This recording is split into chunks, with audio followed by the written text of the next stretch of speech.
Luke chapter 6. Now on the second Sabbath after the first, he was going through the grain fields. His disciples plucked the heads of grain and ate, rubbing them in their hands. But some of the Pharisees said to them, "Why do you do that which is not lawful to do on the Sabbath day?" Jesus, answering them, said, "Haven't you read what David did when he was hungry, he and those who were with him, how he entered into God's house and took and ate the showbread, and gave also to those who were with him, which is not lawful to eat except for the priest alone? He said to them, The Son of Man is Lord of the Sabbath." It also happened on another Sabbath that he entered into the synagogue and taught. There was a man there, and his right hand was withered. The scribes and the Pharisees watched him to see whether he would heal on the Sabbath, that they might find an accusation against him. But he knew their thoughts, and he said to the man who had the withered hand, "Rise up and stand in the middle."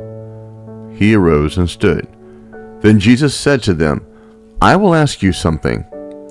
Is it lawful on the Sabbath to do good or to do harm, to save a life or to kill?"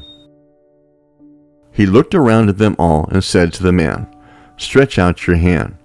He did, and his hand was restored as sound as the other. But they were filled with rage and talked with one another about what they might do to Jesus. In these days he went out to the mountain to pray, and he continued all night in prayer to God. When it was day, he called his disciples, and from them he chose 12, whom he also named apostles: Simon, whom he also named Peter, Andrew, his brother, James, John, Philip, Bartholomew, Matthew, Thomas, James the son of Alphaeus, Simon, who was called the Zealot, Judas the son of James, and Judas Iscariot, who also became a traitor. He came down with them and stood on a level place with a crowd of his disciples and a great number of the people from all Judea and Jerusalem, and the sea coasts of Tyre and Sidon, who came to hear him and to be healed of their diseases, as well as those who were troubled by unclean spirits, and they were being healed. All the multitude sought to touch him, for power came out of him and healed them all. He lifted up his eyes to his disciples and said, "Blessed are you who are poor, for God's kingdom is yours. Blessed are you who hunger now, for you will be filled. Blessed are you who weep now, for you will laugh. Blessed are you when men hate you, and when they exclude and mock you and throw out your name as evil, for the Son of Man's sake. Rejoice in that day, and leap for joy, for behold, your reward is great in heaven, for their fathers did the same thing to the prophets. But woe to you who are rich, for you have received your consolation. Woe to you, you who are full now, for you will be hungry. Woe to you who laugh now, for you will mourn and weep. Woe when men speak well of you, for their fathers did the same thing to the false prophets.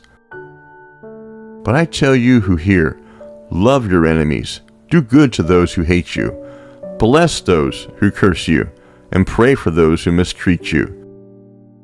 To him who strikes you on the cheek, offer also the other. From him who takes away your cloak, don't withhold your coat also. Give to everyone who asks you, and don't ask him who takes away your goods to give them back again. As you would like people to do to you, do exactly so to them. If you love those who love you, what credit is that to you? For even sinners love those who love them.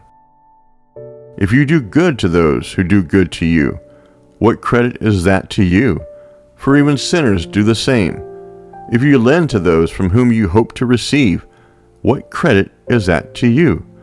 Even sinners lend to sinners to receive back as much.